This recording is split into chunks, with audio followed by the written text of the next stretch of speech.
Мына Фатиха сүресін күнде оқимыз ғой. Әр намаздың әр ракатында оқимыз. Фатихасыз намаз жоқ деп келеді. Ханафи мазхабында уажib, басқа мазхабтар тіпті парыз ол. Енді сол әр ракатта Фатихада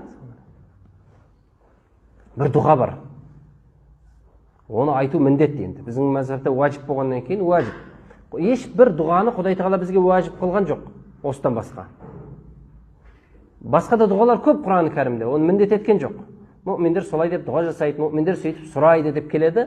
Бұл жердегі дұғаны ғұламаларымыз уажib, міндет дейді. Ол қай дұға десеңіз, Аллах Тағаланы дәріптейсіз, мақтайсыз, ұлықтайсыз, саған ғана құлшылық етіп, сенен ғана сұраймын дейсіз. Яғни Фатиханың мағынасы неменеге алып келе жатыр? Бір нәрсе сұрауға. Ол не нәрсе? Тура жол. Ихтина сиротал мустақим. Мен тура жолға баста. Бізді тура жолға баста. Енді қараңыз. Ақылға салатын болсаңыз, намазда тұрсыз, е? Қыблаға қарап тұрсыз. Ең тура жолдың нағыз өзінде тұрсыз, сөйте тура жол сұрайсыз. Неге? Себебі білмейсіз. Қай күні сіз тайып кететініңізді.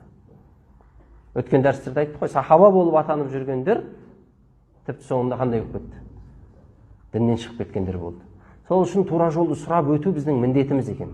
Уәжіп бұл дұға бізге. Ихтина сауат, я Алла, біз тура жолдан тайдырма.